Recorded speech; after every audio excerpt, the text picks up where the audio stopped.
All right, what is going on? Welcome to this video. This is going to be an extremely valuable video here. So for some context, I obviously ran Iman's team. Now I started as a setter there. Started as a DM setter. I became a closer within 2 months. I started coaching there. I sold his $18,000 program, right? Scaled that up, was the person that built out all of the concepts when it comes to the sales process for it. Sold over $300,000 within the first 2 to 3 weeks of launching that. Now, what I want to share today is 5 of the biggest things that I learned from being a part of that team and from running that team directly. So there's going to be an insane amount of value in this video. Strap in, lock in, because these are things even to this day that still blow my mind, and obviously things that I implement onto teams when I take them over. All right, cool. So what we are going to start with first is how intense things were before you ever even became a part of the team. Now, what I mean by this is the group interview process. This is still something that I will often use to this day on teams that I'm running because it is just so infinitely powerful, right? Because ultimately, if someone just feels like the role was just given to them and it landed on their lap, right? They don't really take the role that seriously. For me, I was ripping ice baths every single time before an interview. There was multiple stages to the interview, but the first stage was a group interview. There's about 25 people on there, and this thing was ruthless. I want you to imagine this, okay? And what I want to quickly say as a little pre-frame is like, I'm not sure whether they still do these things, right? This is what was happening at the time, right? That company is continuously progressing and has some of the best operators in the entire world running it, right? So this is just stuff that I personally went through that I think is amazing and I still implement onto teams here. I'm sure a lot of things have changed of how they do things, but the group interview, there was a moment of it where they said to me, Scott, if you were the one doing the interviews right now, who do you think is the weakest on this call? And I had to pick. There's a sea of strangers, 24 other people. I don't know who they are. I don't know anything about their background. I don't know how badly they need this role. And then I had to go through based on the answers that had come from the previous question and pick who was my losing individual on the call. And then they just trusted that word. They said, okay, thank you for your time, XYZ name, but you're out. Gone, removed from the meeting, right? And there was so many different things there that tested your ability to be a leader and to be confident and to articulate yourself correctly. And they were testing a lot of different things, right? And what I realized with that was that all of this was just a culture thing. It's like, is this someone that would go to war for them? And is that, and vice versa? Right? Because I know that their team is at another level and they go to war for you when you are on the team. So that's their test there to see is this going to be someone that's going to go to war for us? Is this someone that's going to step up? Is this someone that's going to, seize the moment and things? And I went through so many tests on that group interview. You get off and you are you're exhausted. There's so much anxiety inside of you, but now you just want this role more than you did before. Right? And like I said, I had 3 different interviews. So after that, it was then one-on-ones, right? The CEO, the sales manager, the COO, etc. Before every single one, I was so nervous. I wanted this role so badly. I was ripping ice baths, and I was never really an ice bath guy at that time, right? This was a few years back now, but I was ripping extreme ice baths. Now, there are a ton of different variations. I'll share a little bit of how I do it now that we have done within that, right? So that's one piece of it. What we will also do is basically start the interview, turn off our cameras, right? So we do a big intro, we turn off our cameras. So everyone that's involved in the actual interview process, we turn off our cameras and everyone talks amongst themselves. It's very easy to see who's scrambling, who's really trying to grab frame, right? Who is kind of just acting like they're the shit and it's so ego driven, they actually don't have it. All of these different things.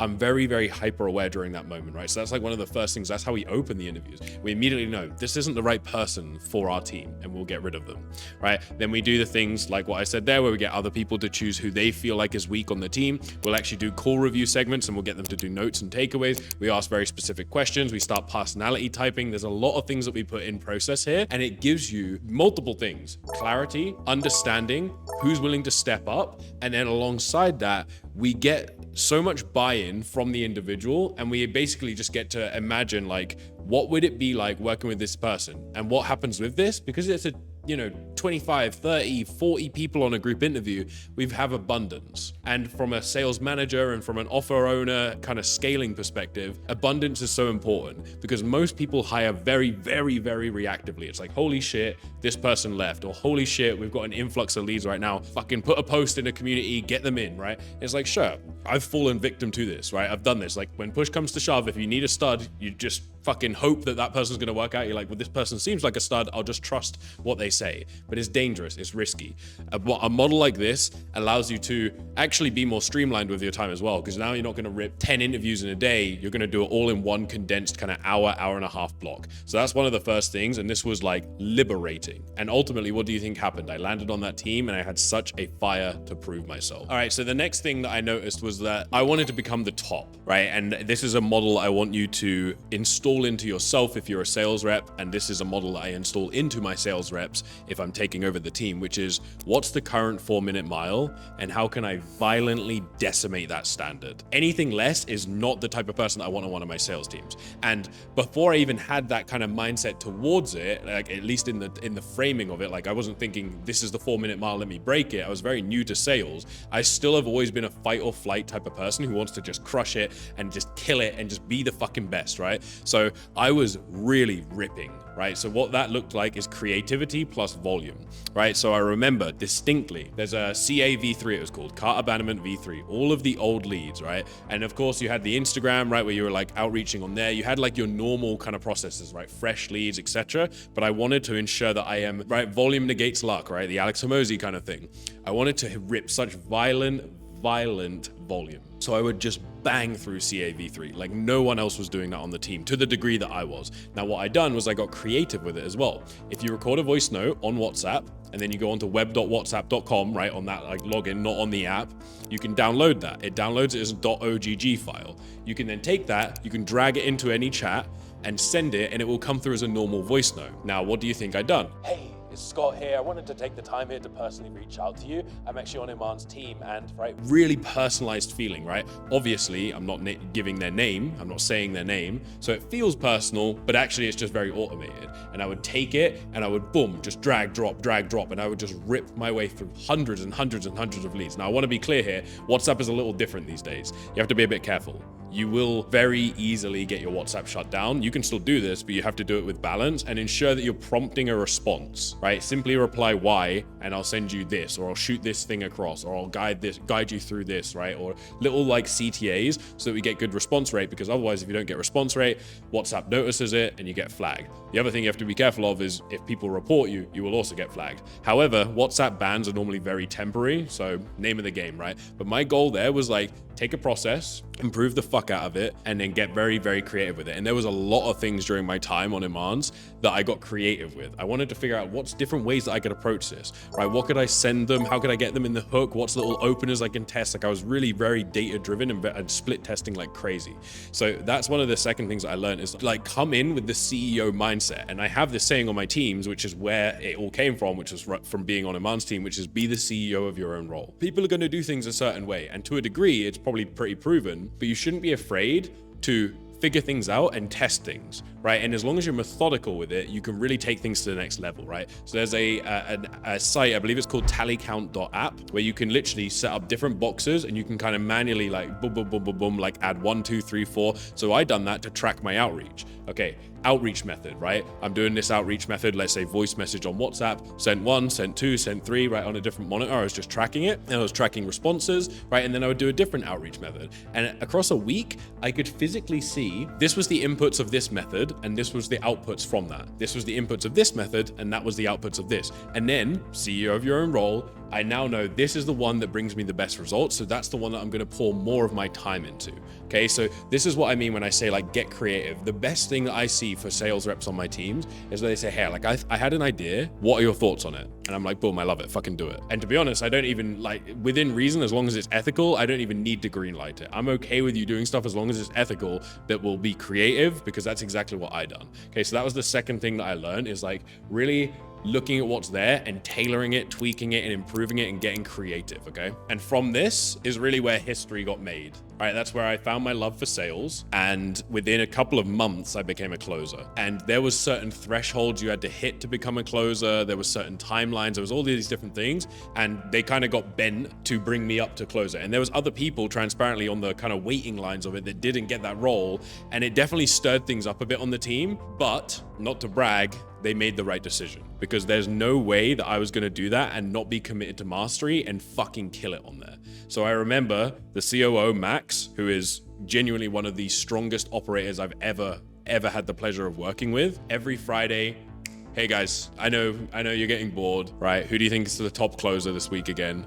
It's Scott, right? There was just a streak of weeks on weeks where I was just top, because I fucking had to.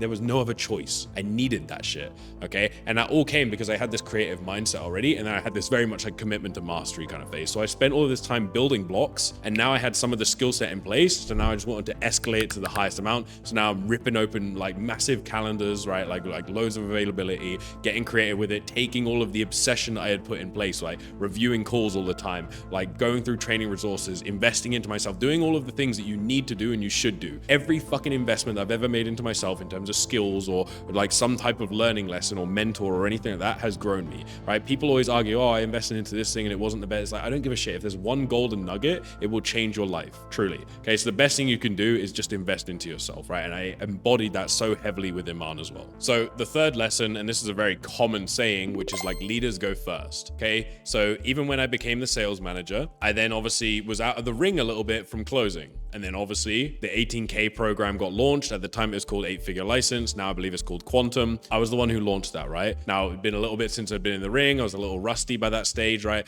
But leaders go first. So I went there and I built out the whole pitch. I built out everything that we're going to do, all the DM scripting, everything that we needed to absolutely crush that and get it at the highest level. Obviously I closed a lot very, very quickly, but then simultaneously alongside that, I wanted to step up and give value to the entire team. So every Wednesday, I would run a full team meeting. Now, it's not just like, hey, run a meeting with some sales reps. It's like leadership is on there. We had our customer support on there, like our SSCs, they were called, like the student success coaches. We had our developers on there, like everyone. And I would go like so deep and I would get so personal with it, because I truly believe the best quality of a leader is the ability to be raw, authentic, transparent, and honestly a little bit at a time vulnerable, provided that you know that vulnerability has turned into growth, right? So I would run like super in-depth Wednesday trainings, and I even have like screenshots and things of feedback from guys on the team and girls who are like, this was unbelievable. It has literally changed my perspective on life. Or I can't believe you said this. I'm feeling this exactly the same right now. And I think that that really was one of the best lessons that I learned, which is like vulnerability and just speaking the truth and being human is one of the best fucking things that you can do as a leader. And even now, every now and then I'll take sales calls. I want to remain sharp, right? Leaders go first. I had a call earlier on today and I just spoke from the heart. I was literally hitting lines where I was like, hey, I'm telling you this because I care about you, right? I have been in your exact position. I know what's going through your mind right now. I know you're at this hurdle, but on the other side of this hurdle, when we go through this together, is a massive transformation that's just waiting to happen, right? And I can say all of this shit because I don't have some crap little objection handling line that I, got some from some fucking script like, 6 months ago. It's like, this is just shit that comes from the heart. But I genuinely believe so much of that came from being willing to do that on team meetings. So I highly advocate, if you are a closer right now, I want you to run some team meetings. Like say it to the offer owner or a sales manager or whatever it is. Hey, I want to share some things that I'm doing on my calls. I want to share some life lessons that I've gone through. I want to like share, what my mission is and what my why is, or how I continue to push when things get hard. Like that is the shit that creates brotherhood on a sales team. And I can tell you now, on Iman's team, it was at the highest level. In my eyes, I took what was a culture that was already an 8 or 9 out of 10 to a 10 out of 10, right? Because we bonded everyone together. Most teams don't have that synergy, right? Devs are doing their own shit, CS is doing their own shit, right? Like the coaches are doing their own shit. Everyone's just in their own lane. When you can unify, that is where you have a team that's willing to go to war and is working towards something much greater than just fucking revenue. And I felt that so viscerally on Iman's team. And one thing that I want to tap on from this, which is really important, is like, this is what trained me on B2B sales, right?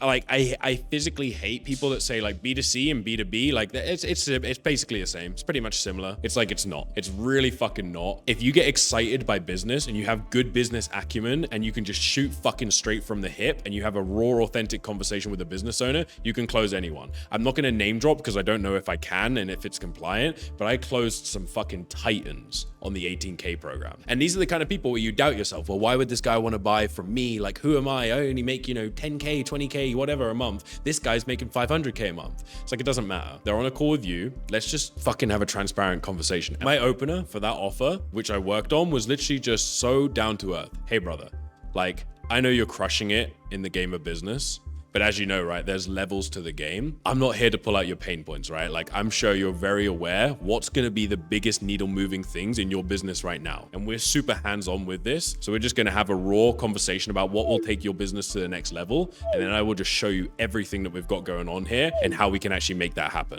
Does that sound good? Like, I don't want to take you through a pain point kind of thing and make you cry and all that stuff, right? And every fucking time, because it was calibrated to the offer, their shoulders would drop and they would literally be like, bro, thank fucking God. I've jumped on so many sales calls and they're just saying like, hey, I want to figure out where you are now and where you want to go and all of this bullshit. It's so like refreshing. Yeah, I'm excited to dive in. And I had some great conversations. There's still guys now that I closed then that have become connections. And that's that's a little micro lesson. Never underestimate who's on the other side of that phone, right? Who's on the other side of that Zoom call. That could be someone that ends up being a business partner, or you end up working with them in some capacity, or they just expand your connections, your network. Like, I'm obviously a massive part of A Players Club now. If you do not know about A Players Club, like, please fucking message me about it. I have so much conviction in the power of connections that James Gallagher has been able to facilitate through this, who is also a dog that I met through Iman's team. And again, he went through the same processes that I did, right? That process forges warriors, but I know so much that, like, boom, every conversation can really lead somewhere, and you should be looking at every call in that same way. All right.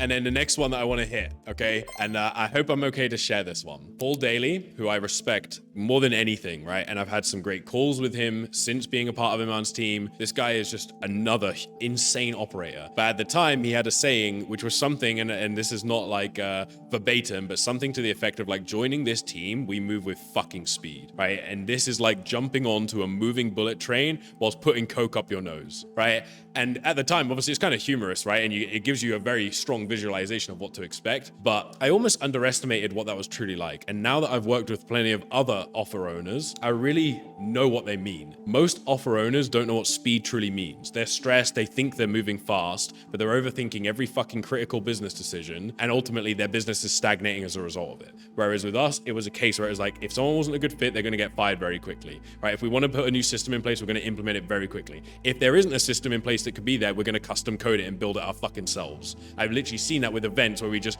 make a custom software to literally sell mass to the prospects, and it is like otherworldly, right? So that moving with insane speed has stuck with me more than you could ever imagine, because I try to embody that in every single decision. Do I want to travel to a certain place? Boom, buy the fucking plane tickets today, right now. Do I want to invest into a certain mentorship or program? It's like, weigh up the facts, make the decision there and then, yes or no, right? The amount of sales calls that I do take, and there's so much fear to make a decision. You are holding yourself back forever until you become that person who can make a decision almost instantaneously when the facts are presented to you. You will not be able to hit the true level of your potential, okay? And that, honestly, it all stemmed from these little moments, just these little sayings or witnessing these things firsthand on the team have now like stuck so deep into my fucking soul. And it is such a reason that I am who I am today, right? And I want to be able to share these lessons with you, because I want you to think, what's the last time that I was on a sales call and I told them, hey, yeah, well, I'm going to shop around and I'm going to fucking think about it for another week. And then I start ghosting the sales rep. It's like, bro, how you show up is how your prospects show up. Start making a change within yourself. It all comes from inside. And then the fifth and final lesson I want to share with you is the ability that if the vision is big enough, then people will legitimately go to war for you, okay? And the way that I really witnessed this unfold firsthand was the company marathons. Now, let's talk about leaders go first. Iman ran all 3 fucking marathons back to back, right? So anyone who's like, holy shit, a marathon, like that's scary. This guy ran 3 back to back. Now for me, I promise you right now, I have never ran a day in my life, right? So I heard that, I was like, what the fuck, right? Bunch of rationalization. I don't want to do that shit. Maybe I could just call sick on the day, right? Whatever, who knows, right? All of that shit. But before you know it, you're strapping on a pair of running shoes that were shit. You're testing it. I literally struggled to run 1 kilometer. I'm not even exaggerating. I think I have like maybe minor asthma, right? My breathing, I was like wheezy after 1 kilometer, but then you kind of upgrade the shoes, right? You spend more time, you're doing all of this different things, the intervals, all of that shit. And then December, you can watch the company video that was put out on Iman's channel. It's amazing. December in Hyde Park in London, that's the one that I ran at. The entire team ran a marathon. And witnessing that firsthand and everyone holding each other accountable and like no one's allowed to fail, right? We're all lifting each other up. That's when it kind of hits you. It's like, holy shit, what has been built here? It's just of a different world. It's otherworldly, right? And that is something where it's like, we are now working towards something far greater than just like a company that's making money. We're all leveling up in all areas of life, right? Health, wealth, finances, relationships, right? Spirituality, like everything, right? And seeing Iman do that firsthand, and then me testing the adaptive capacity that I have, right? Which is a thing that I hit on quite a lot, and realizing you can take on way more, you can carry more burden, you can become more, you can do things that you don't think possible. I always think that now. I struggled around to run 1 fucking kilometer and then you ran 42. Every time I'm faced with something where I can't do this thing, it's like perfect. I know that I'll be able to though, right? And it's just such a freeing thing to see firsthand that happens there, right? Now, there were so many things in terms of systems and processes and strategies and just really being ahead of the curve, right? That I got to just experience firsthand being a part of Iman's team, right? When we think of the 3-day kind of events that they do, or the 3 video events, being a part of that was mind blowing. On one of the teams I'm running right now, we're actually doing the same thing. We're running a 3-day challenge. And I got the blessing to be able to take so many of the things that were done at that 3-day challenge and directly apply them to this company. And we're in the thick of it right now. To be honest, I'm kind of rushing to record this video so that I can just fucking lock in with that stuff. But obviously I want to make sure that personal brand and the content continues to get pushed out, because I want to have impact. I want to share lessons. I want to help people grow to the next level. There's a few guys that I'm one-to-oneing right now in sales who are fucking killing it. They are fucking killing it, right? I've seen a guy go from like 9K up to like over 30K per month in a month, right? Like so quickly, just from like key things. I'm like, boom, this is the new process. This is the new frame. This is your new objection handling. This is your new pitch. Fucking run with it, right? And I do call reviews super in depth. And before you know it, this momentum is just wild, right? And all of this came from Iman's team. So this is actually my personal thanks to Paul Daly, to Iman, to Max, to all of these guys for bringing me into that team, because it truly changed my life. And then I will continue to share other lessons from this, okay? Now, if you're a sales rep, right, feel free to reach out to me if there's ever anything that you need. If you're an offer owner, more specifically, do the same. I want to be able to install these types of things into your team and truly take you to the next level. And with that being said, ladies and gentlemen, peace out. I will catch you very soon. Peace and love.